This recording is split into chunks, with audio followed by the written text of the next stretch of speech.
Nos habíamos quedado ahí. Vamos a hacer rapidito la fisiopatología de estenosis mitral. Como decía, el ventrículo izquierdo no se compromete, todo es de la aurícula izquierda hacia atrás. Va a haber dilatación, aumento de la presión de la aurícula izquierda, luego la presión capilar pulmonar en cuña que hemos revisado anteriormente. Para mantener el flujo de derecha a izquierda, tiene que aumentar la presión de la arteria pulmonar, se desarrolla hipertensión pulmonar. Luego, ya repercute sobre el corazón derecho, hay dilatación del ventrículo derecho y finalmente de la aurícula derecha.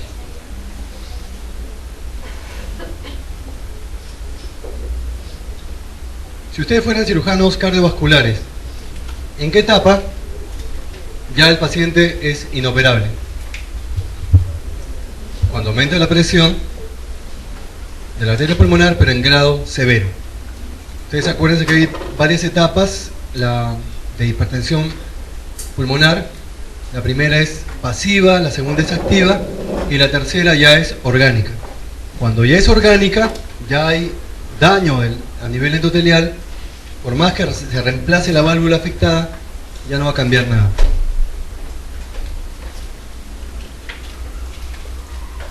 La fibrilación auricular, justo lo que le he comentado,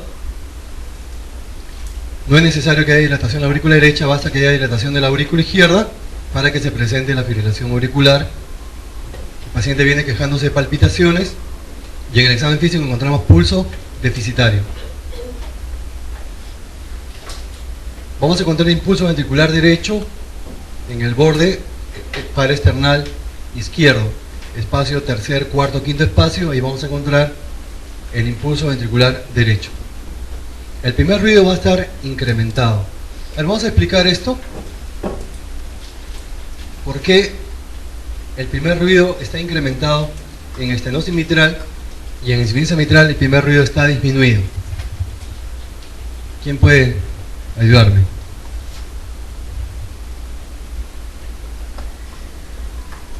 Lo que sucede es que en la estenosis mitral hay un incremento de la presión en la aurícula izquierda. Entonces, las válvulas para cerrarse tienen que hacerlas con más fuerza para vencer ese incremento de la presión en la aurícula izquierda. Y al cerrarse con más fuerza la válvula mitral, el primer ruido se hace más fuerte. Esa es la explicación. Ahora, nosotros hay que ver signos de severidad de la estenosis mitral. Y un signo de severidad de la estenosis mitral es que el primer ruido ya no esté aumentado, sino disminuido. ¿Cómo se explica esto? Como dijimos, ¿por qué el primer ruido está incrementado? Porque la válvula mitral se cierra con más fuerza para vencer la presión de la aurícula izquierda que está incrementada. Pero para que suceda eso, para que el primer ruido esté aumentado, tiene que mantenerse la elasticidad de esta válvula. Ya cuando esto es severo, la válvula está totalmente rígida. Y si está totalmente rígida, ya no se va a cerrar con más fuerza. Es por eso, cuando ustedes vean un paciente con estenosis mitral y primer ruido disminuido, en lugar de estar aumentado, es un signo ya de que esto es avanzado, que esto es severo. Eso en cuanto al primer ruido. Cuarto ruido va a estar presente y el soplo es mesodiastólico de llenado, grave. Acá tienen el segundo ruido y el primer ruido. En diástole es mesodiastólico decreciente. Es grave. ¿Por qué es grave? Y el soplo de insuficiencia mitral, ¿por qué es agudo? Simple también. Para que un sonido sea agudo, como la cuerda de una guitarra, tiene que vibrar más rápido. La cuerda de guitarra, la primera cuerda es la más delgadita, la que vibra más rápido y la que el sonido más agudo. En cambio, la última cuerda de la guitarra, la sexta cuerda hacia arriba, es la que vibra más lento, es la más gruesa y el sonido es más grueso. Entonces acá sucede lo mismo. En una insuficiencia mitral, la sangre está yendo del ventrículo izquierdo a la aurícula. Va de una cámara de mayor presión, que es el ventrículo izquierdo, a una cámara de menor presión, que es la aurícula izquierda. Entonces la vibración será rápido, porque va de una cámara de mayor presión a una de menor presión. Por eso que el soplo en insuficiencia mitral es agudo. En cambio, en estenosis mitral, el soplo, la sangre va de la aurícula izquierda al ventrículo izquierdo, es decir, de una cámara de menor presión a una cámara de mayor presión. Entonces la vibración será más lenta. Es por eso que el soplo es grave, porque va de una cámara de menor presión a una de mayor presión. El timbre de rodamiento como si estuviera rodando un cilindro, y es el tipo de pulso que lo hemos comentado. Rapidito, respecto a lo que vamos a encontrar en la placa de tórax, yo voy a encontrar dilatación de la aurícula izquierda. Voy a ver el arco medio, del borde izquierdo. Ustedes saben que el arco superior es la aorta, arco medio tiene dos porciones, la pulmonar y la aurícula izquierda, y el arco inferior es el ventrículo izquierdo. En este caso va a estar, primero se dilata la aurícula izquierda, entonces la porción inferior del arco medio va a estar dilatada. A medida que progresa esto se va a dilatar la arteria pulmonar, entonces la porción superior se dilata. Es lo que se conoce como el signo de 3, que tiene un 3 en el arco medio del borde izquierdo, indica dilatación de la pulmonar y dilatación de la aurícula izquierda. Quiero corroborar esto en el electrocardiograma. Voy a ver la onda P. La onda P va a estar aumentada en duración, va a estar más ancha, más de 3 cuadraditos, más de 0,12 segundos. Y la morfología es típica, lo que se conoce el lomo de camello o P bimodal. Listo, eso es hipertrofia auricular izquierda. Y en B1 la onda P es isobifásica. Tiene la onda positiva debe ser igual que la onda negativa. ¿Por qué la onda P normalmente es isobifásica en B1? Porque B1 es perpendicular al eje de activación del vector auricular. B1 es isobifásico, debe ser isobifásico porque es perpendicular al vector de activación auricular.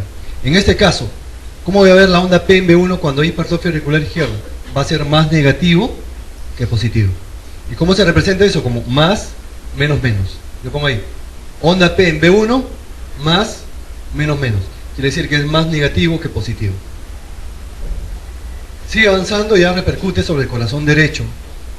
Primero sobre el ventrículo derecho. Cuando hay hipertrofia ventrículo derecho, que vamos a ver un corazón en punta.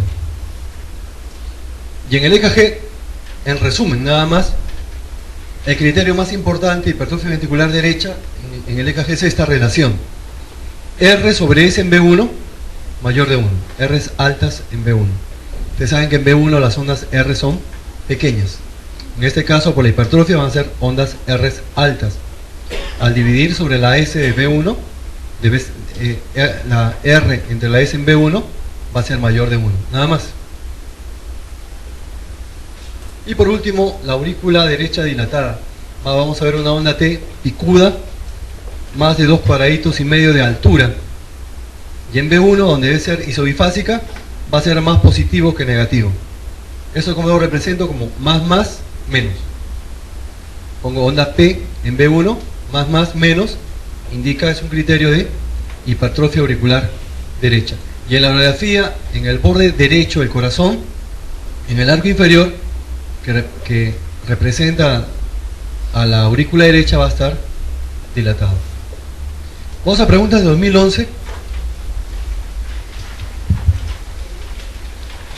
Por supuesto que en ENAM va a haber más preguntas porque en ENAM son 200 preguntas. Uno tiene que estar preparado para el examen, los de salud, tienen que estar preparados para que respondan entre 2 a 3 preguntas de cardiología. Y los de ENAM, 5 a 6 preguntas de cardiología. Y nada más. No hay más preguntas. Y lo de recentado, igual. 6, 7 preguntas de cardiología. Varón, adulto mayor. ¿Qué presenta? Intolerancia al esfuerzo y ortopnia. Ortopnia es el síntoma más clásico, más característico de ¿qué? De insuficiencia cardíaca izquierda. Cuando yo veo a un paciente que me dice, yo duermo con 2, con 3 almohadas, ¿en cuánto estará la presión capilar pulmonar en cuña? Ya está determinado. Mayor de 22 milímetros de mercurio. Esto ya lo sé, porque eso ya está determinado en los estudios. Y ese síntoma que tiene mayor valor diagnóstico para diagnosticar insuficiencia cardíaca aguda. En el examen físico tiene fibrilación auricular. Entonces, ¿qué tiene el paciente? Tiene insuficiencia cardíaca izquierda, más fibrilación auricular. ¿Cuál es la causa más frecuente de fibrilación auricular? Si hablamos de enfermedades sistémicas, hipertensión arterial, después diabetes, después hipertiroidismo. No hablan de ninguna comorbilidad. Dentro de las cardiopatías primarias, ¿cuál es la causa más frecuente de fibrilación auricular? Es la cardiopatía isquémica. Y después la cardiopatía valvular, estenosis mitral. Entonces, ¿qué podría decir? ¿Cuál es la causa más frecuente de fibrilación en el paciente? Sería cardioesclerosis, por la edad, porque no tengo otra variable. Entonces asumo nada más la variable edad, cardioesclerosis. ¿Por qué tiene insuficiencia cardíaca? Será también por cardioesclerosis. Tiene una fracción de eyección de 30%. La fracción de eyección debe ser mayor de 54%. Entonces tiene disfunción ventricular izquierda, tiene disfunción sistólica. ¿Qué es fracción de eyección? Fracción de eyección es el porcentaje de sangre del volumen diastólico final que sale en la eyección. Esa es fracción de eyección. El porcentaje del volumen diastólico final que sale, que es expulsado en la eyección sistólica. Debe ser mayor del 54%. El espesor de la pared ventricular izquierda está disminuido. Entonces, si está disminuido, ¿qué debo pensar? Que de repente ya está en cardiopatía dilatada. La cardiopatía dilatada es el producto, es consecuencia de ¿qué? De una cardiopatía hipertensiva, que es lo más frecuente. Cardiopatía hipertensiva dilatada. Cardiopatía isquémica dilatada. Cardiopatía valvular dilatada. Pero también hay miocardiopatías dilatadas, asociadas a enfermedades sistémicas o sin causa determinada. Vamos a ver, nos preguntan, ¿qué tipo de miocardiopatía presenta el paciente? El paciente tiene insuficiencia cardíaca izquierda con fracción de eyección baja, o sea, por disfunción ventricular izquierda, por disfunción sistólica, más fibrilación auricular. ¿Qué tipo de miocardiopatía presenta el paciente? Tienen las alternativas: restrictiva, hipertrófica, crónica, idiopática, dilatada. ¿Qué tiene? Acá tiene la respuesta. Espesor de pared ventricular izquierda disminuido. Cardiopatía dilatada. Hipertrófica no, porque no va con ese espesor. ¿Por qué no restrictiva? ¿Quién puede ayudarme? ¿Por qué no restrictiva?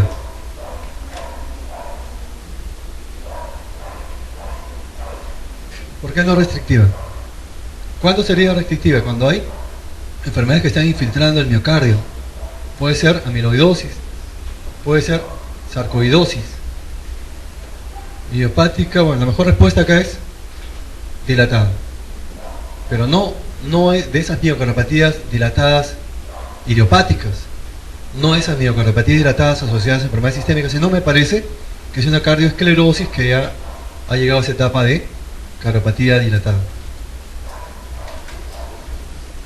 Mujer de 24 años, mujer joven, acude a emergencia por disnea y palpitaciones. Hasta ahí, ¿qué pueden pensar? Si hay una chica con disnea y palpitaciones, que tiene una arritmia. Tiene una arritmia.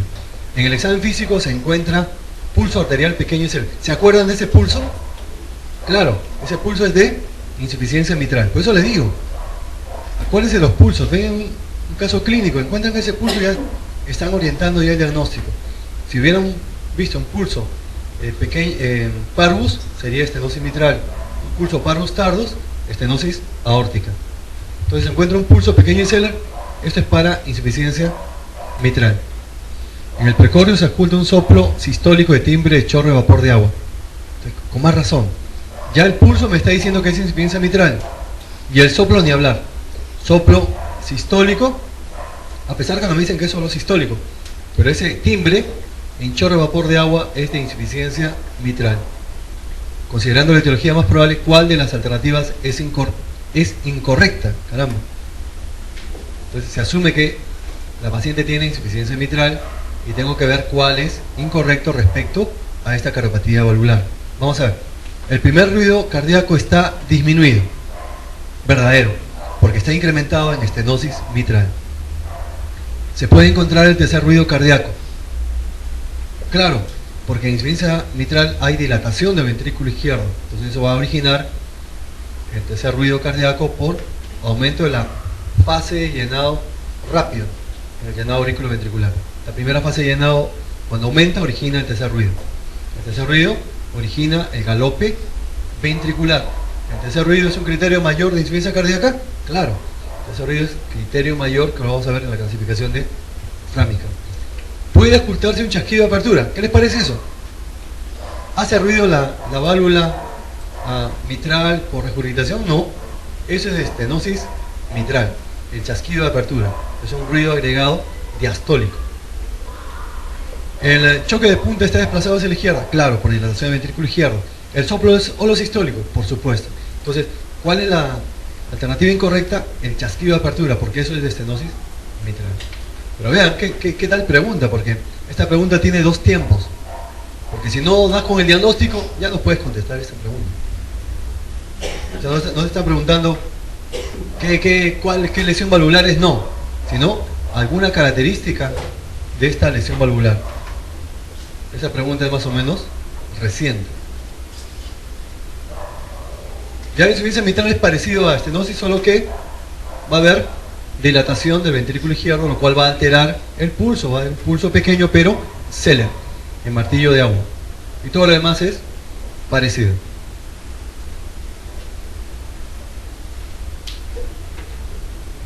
El cuadro clínico de insuficiencia mitral, disnea, con incremento de la presión capilar pulmonar en cuña. Palpitaciones, esto no hay estenosis mitral. Y las palpitaciones por la dilatación del ventrículo izquierdo. Fatiga, por la insuficiencia cardíaca y insuficiencia cardíaca derecha. En cuanto al precordio, el choque de punta va a estar desplazado por la dilatación del ventrículo izquierdo. El primer ruido disminuye de intensidad. En estenosis mitral hay cuarto ruido, en cambio en insuficiencia mitral es tercer ruido. El soplo es holosistólico en barra y en chorro de vapor de agua. En la placa, ¿qué va a destacar? Va a destacar dilatación del ventrículo izquierdo. El arco inferior del borde izquierdo va a estar dilatado. Esto es lo que decía, cuando es mitral es más frecuente en la mujer y aórtico más frecuente en el varón. Pero ¿qué tal si le preguntan de la enfermedad mitral? Estenosis mitral versus insuficiencia mitral. ¿Cuál es más frecuente en la mujer? ¿Cuál es más frecuente en el varón? Entonces utilizamos esta mnemotecnia.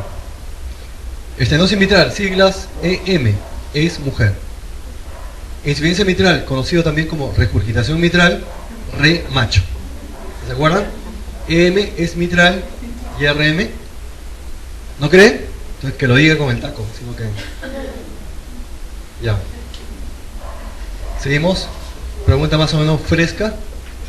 Causa principal del primer ruido cardíaco. Pregunta simple, fisiología. Por eso le digo, hay que repasar fisiología, hay que repasar semiología. Entonces, el primer ruido cardíaco se debe al cierre de las válvulas auriculoventriculares, la mitral y la tricuspide. Entonces, ¿dónde está la respuesta? ¿Está en la respuesta en la? ¿Es la apertura o el cierre? Cierre. Entonces, cierre de las válvulas auriculoventriculares es la alternativa A. El cierre de las válvulas aórticas es segundo ruido. Pulmonares, segundo ruido. Son componentes del segundo ruido. Nada más. ¿Cuál es la...? Bueno, son preguntas del año pasado. ¿Cuál es la causa más frecuente de shock cardiogénico?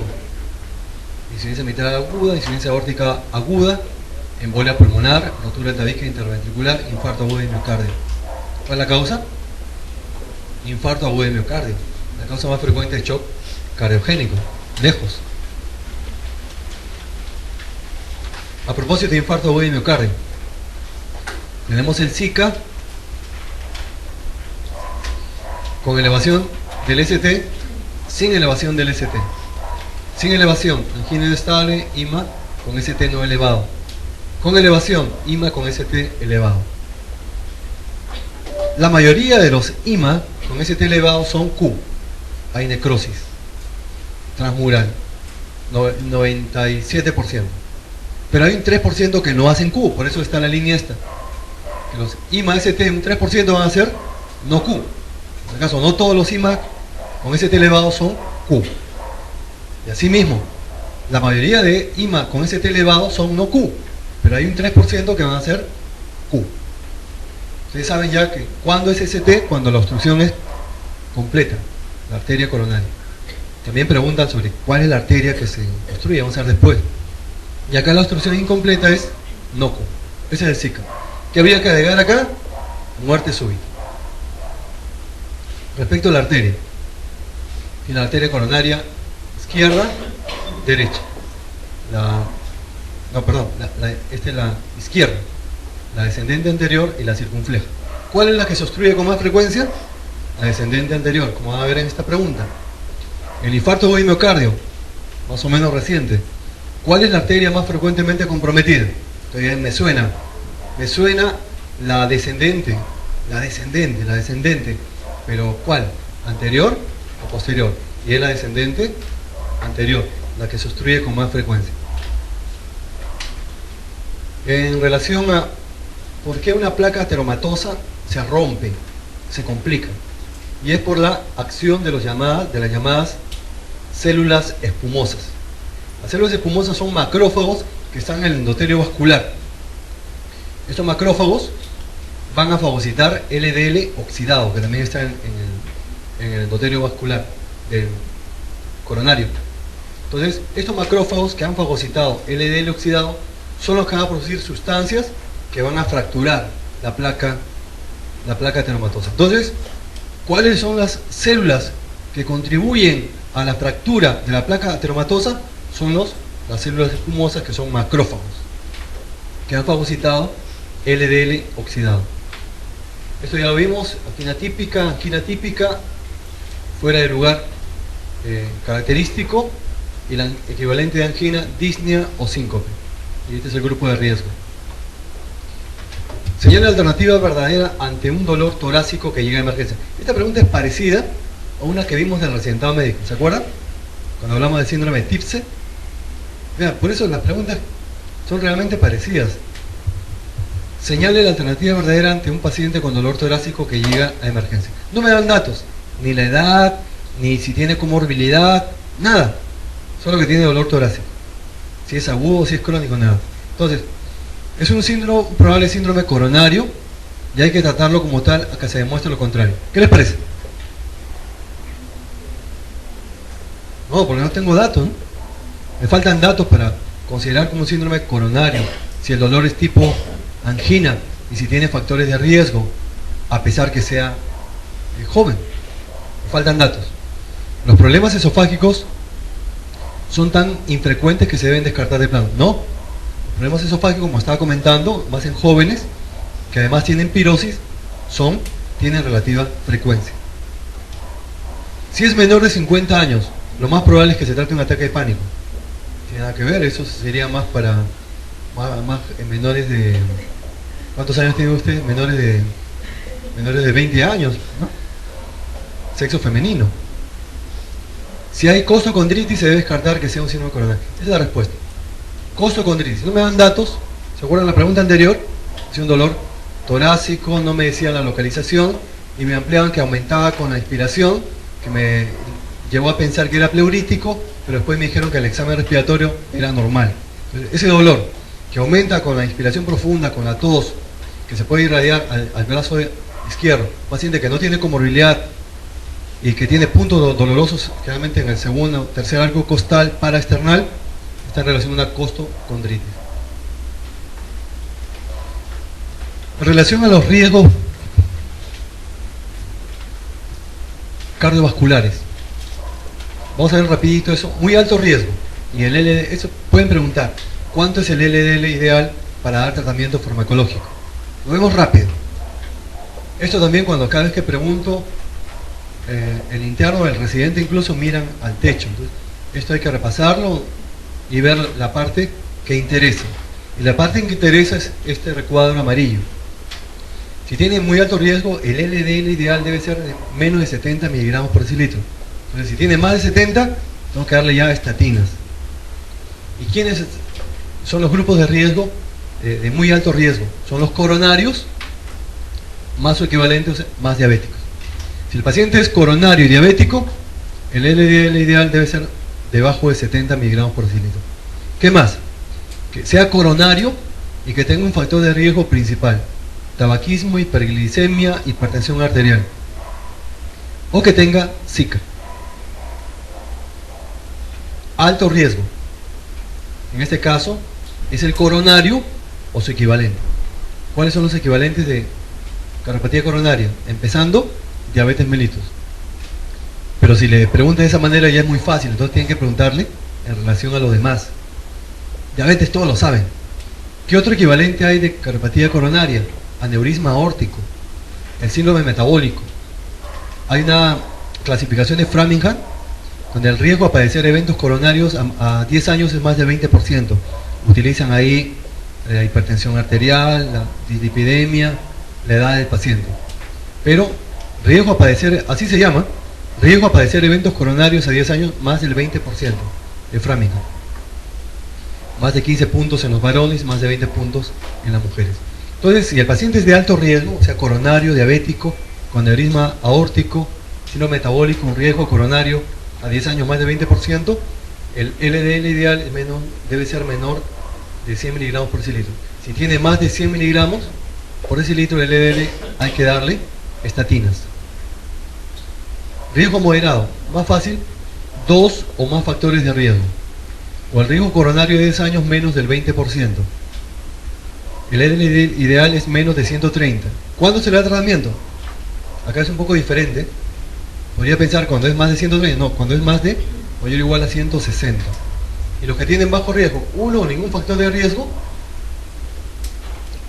deben tener menos de 160 miligramos por decilitro, y si se le da tratamiento, cuando el LDL es mayor o igual a 190 miligramos por decilitro. Ahora esa pregunta, varón de 50 años con hipercolesterolemia, un factor de riesgo, fumador, segundo factor de riesgo, e hipertenso, 3 factores de riesgo que son equivalentes a cardiopatía isquémica crónica, y tiene un hermano que presentó infarto miocardio a los 45 años, o sea, más o menos tempranamente. 4 factores de riesgo. Al iniciar tratamiento, la meta a alcanzar para el colesterol LDL en miligramos, ¿cuál es? ¿Menos de 100 o menos de 130? ¿Cuánto es? ¿Menos de 100 o menos de 130?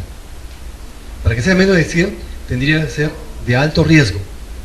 ¿Y cuándo es de alto riesgo? Alto riesgo, coronario o un equivalente coronario. Diabético, aneurisma aórtico, síndrome metabólico, riesgo a padecer eventos coronarios. Eso de acá, los datos que tiene él, es como para determinar cuántos puntos tiene el score de Framingham. Sin embargo, faltan datos. O sea, no podría decir si es más del 20%, no podría decir cuántos puntos tiene. Entonces, me veo limitado para saber si es de alto riesgo. Pero finalmente, ¿cómo quedo? Como de moderado riesgo, tiene 2 o más factores de riesgo. Entonces, esa es la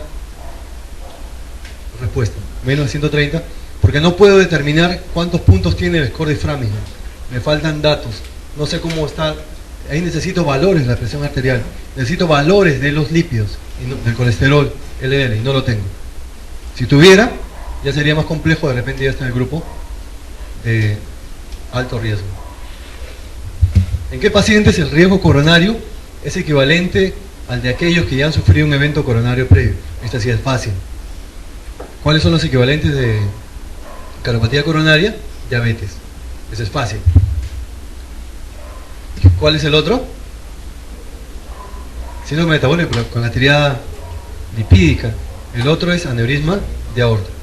Lo más característicamente es diabetes mellitus. Esto para recordar, cuando yo sospecho una isquemia, un paciente con infarto agudo de miocardio, ¿cómo verifico la isquemia? Mirando la onda T. En primer término, como les decía, en todo ese proceso de la isquemia primero es subendocárdica. Voy a ver una onda T alta y simétrica. La isquemia está debajo del endocardio, que es la cubierta interna del miocardio. La onda T es alta y simétrica. No hay alteración. La onda T, este es el área normal del miocardio. La onda T, el vector de repolarización es el que ventricular es el que va a originar la onda T. ¿Y cómo es el sentido? Va de afuera hacia adentro, del epicardio al endocardio. Así va el vector de repolarización. Y ustedes saben que este vector, la cabeza, es diferente del vector de despolarización. El sentido es diferente, porque el vector de despolarización va de adentro hacia afuera. En cambio este es al revés, va de afuera hacia adentro, de epicardio a endocardio. Y la cabeza ya no es positiva, sino negativa. Y la cola es positiva. Entonces, al ser la cola positiva, la onda T será positiva. En este caso, cuando está pasando por esta área isquémica, la alteración que produce es un aumento de amplitud. Cosa diferente vemos cuando es una isquemia subepicárdica. En este caso, la isquemia está por debajo del epicardio, de la cubierta del miocardio. En este caso sí, la onda T se invierte. La onda T se hace negativa y simétrica. Lo mismo acá. Este es el vector de repolarización en el área no infartada. El vector está normal. Y la onda, la cola que es positiva, genera una onda de flexión positiva, una onda T positiva. ¿Qué sucede en el lado isquémico? La onda T se va a invertir. Ya no está de afuera hacia adentro, sino de adentro hacia afuera. De endocardio a epicardio. Y ustedes saben que la cabeza es negativa. Y al ser la cabeza negativa, la deflexión será negativa. Esa es la explicación por la cual la onda T es negativa cuando hay isquemia subepicardia. Hay una inversión del sentido del vector de repolarización, cuya cabeza siempre es negativo. Ahora vamos a ver la lesión. La lesión también es subendocárdica y subepicárdica. Cuando es subendocárdica, debajo del endocardio hay un infradesnivel del ST.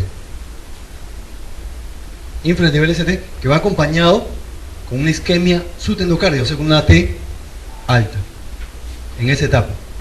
Luego, cuando ya es isquemia, cuando es lesión subepicárdica, va a haber un supradesnivel del ST. Y esta es la morfología que le decía. No es una morfología